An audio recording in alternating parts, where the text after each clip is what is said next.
Добро вечер. Јас сум Васко Ефтов, ова емисијата во Центар на Канал 5 телевизија. Вие сте на вистинското место, почитувани гледачи, бидејќи вие имате право да знаете вистината.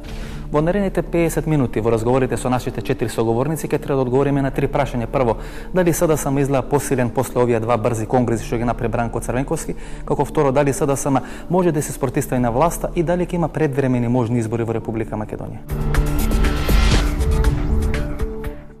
Дали ова е нов СДСМ или нов почеток на СДСМ и како ќе функционира таа коалиција помеѓу стариот Бранко Црвенковски и новиот СДСМ? Господине Ѓоргиев, денес е храбро да се биде функционер и висок раководител на СДСМ. Согласувам. Ви излажа, ве прелаша, се каете после 5 дена? Не, јас долго ги ферментирам одлуките во животот мој, така функционирам, кој ќе одлучам веќе нема каење. И добро, како ќе функционира таа коалиција помеѓу стариот Бранко Црвенковски и новиот СДСМ? Ќе може ли да се најде таа хемија? Стариот Бранко Црвенковски, прво што значи тоа стариот?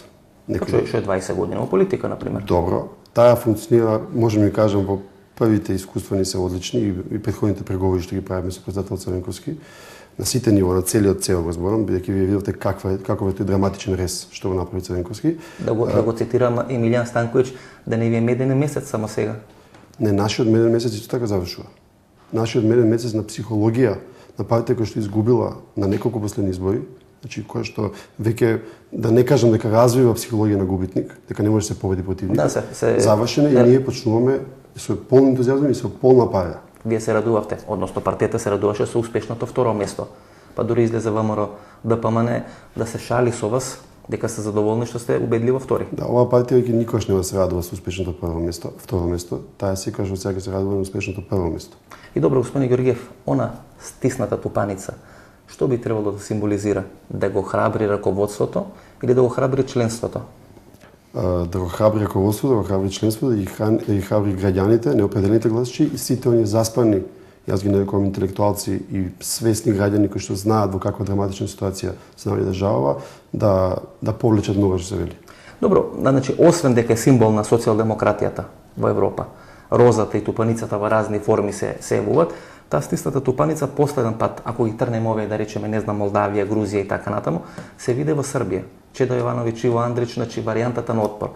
Значи ниту Никола Груевски може да биде некоја парадигма на Слобо Милошевиќ, ниту па СДСМ со Бранко Црвенковски со толку години на власт може да биде некој рколец на отпор во Република Македонија. Да не го промашивте символот. Не, напротив, таа тупаница е потекнала од старото чартистичко движење во Велика Британија на времето и таа е традиционален символ на левицата. Она што се нарекува во Србија се велеше отпор, кај нас ние го оставивме како еден традиционален стар историски символ и тоа значи отпор, значи не во радикална смисла. Отпор на што? Отпор на целото уназадување во последните од 2000 навака по сите клучни прашања во Република Македонија. И добро, како по таа тупаница ќе вика да се промени името на државата? Значи многу пологички ми било по тупаницата да се вика нема да се промени името на државата. Не. Значи сакам да кажам како парадигма, како одредена политичка парабола во целата оваа работа. Значи тупаницата не е насочена кон двојшната политика на Република Македонија, таа е насочена кон внатрешната политика. Тупаницата, ако ја гледаме сега на ниво на семиотика и символика, таа значи дека ние сме спремни да покажеме отпор кон ова деструктивно владење на ВМРО да помине последните 3 години. Знаете, таа тупаница, освен што значи отпор, значи солидарност, значи многу работа, значи цврста рака или силно работење, проорување на теренот. Спремни ли е СДСМ да се врати, бидејќи главните забелешки на СДСМ е дека е салонска партија, поради таа висока политика ги губи 2-3 последни изборни циклуси, нема политичка програма и не ги слуша желбите на граѓаните. Значи ова на некој начин би требало да значи некаков коперникански пресврт во политиката на СДСМ. Јас не сум сигурен дали СДСМ е спремен тоа да го направи.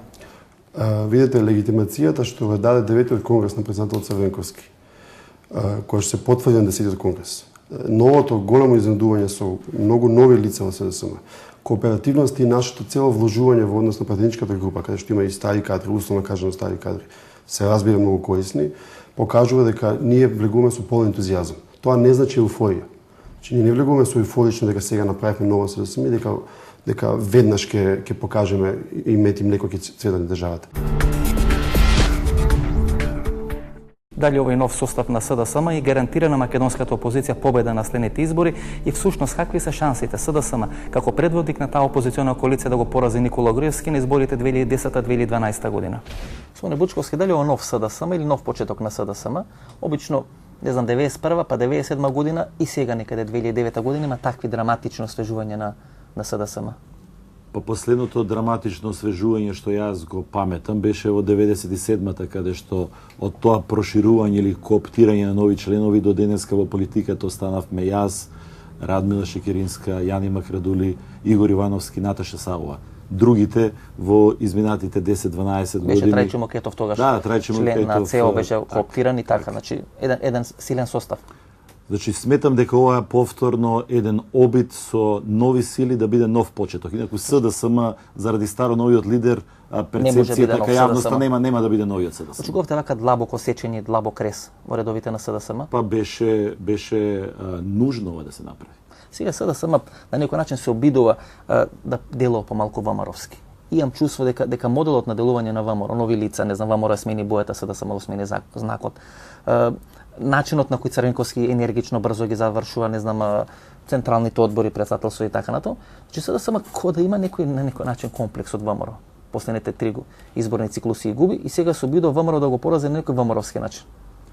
Мислам дека ако биде моделот на нашето действување како ВМРО-вскиот, тоа нема да вирае во СДСМ. Сепак, ВМРО-визацијата на СДСМ според мен е невозможна. Добро е за почеток за враќање на вербата, на надежта, да има една посилна дисциплина, но мислам дека стегнатата тупаница така е да животе? Па реално и говорот промотивен на Црвенковски на 9-тиот конгрес одеше во тој правец. Самиот повика на нов куќен ред. Стегнатата тупаница значи солидарност. Па стегнатата тупаница, оние кои не знаат, тоа е символот на социјалистичката интернационала. Колку СДСМ може да биде солидарен со граѓаните на Република Македонија, бидејќи тие постојано го обвинува СДСМ за две работи: ароганција и немање на програма, односно партија која никош не ги слушала желбите на граѓаните. Сега СДСМ сака да покаже дека може повеќе да ги слуша граѓаните, а помалку да се бави со висока политика. ВМРО се помалку ги слуша граѓаните, се повеќе се бави со висока политика. Кога двете партии да си влегува едната на другата во политичкиот креет. Па мислам дека тупаницата и символот на социјалистите низ Европа го наметна и моментот воопшто во Европа, не само кај нас. Значи, солидарноста со граѓаните во справувањето со кризата или социјалната правда како еден од основните принципи на кои ќе почива веројатно битката на левицата со десницата во овој момент за нас е неопходна, затоа што е очигледно дека така е профилиран новиот централен одбор многу повеќе, според мене. Ќе биде битка до истребување? Дали стегнатата тупаница значи битка до истребување? Бидејќи ова веќе на двете машинери се сведува на тоа. ВМРО очигледно го губи теренот. Ги изгуби тие 140 до 180 илјади гласови на локалните во однос на парламентарните избори. Груевски тоа го сваќа. Ги најавува тие неформални коалиции, нели ги определува непријателите на ВМРО, тоа се Лјупчо Георгиевски, Љубој Бошковски, Мендух Тачев, Бранко Црвенковски. Чувство дека дел од ланските гласови мора да врати преку коалиција со Живко Јанкуловски и не знам со СДУ на Лазе Елиновски. Значи ВМРО се спрема за политичка битка. СДСМ најавува дека можеби е спремен за политичка битка.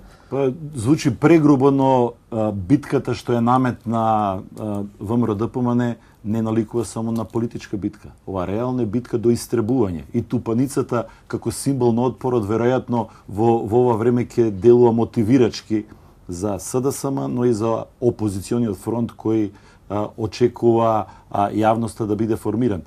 Затоа што за мене небулоза Груевски веќе да го дефинира опозициониот фронт. Тоа ќе го направи веројатно СДСМ како водечка опозициона партија.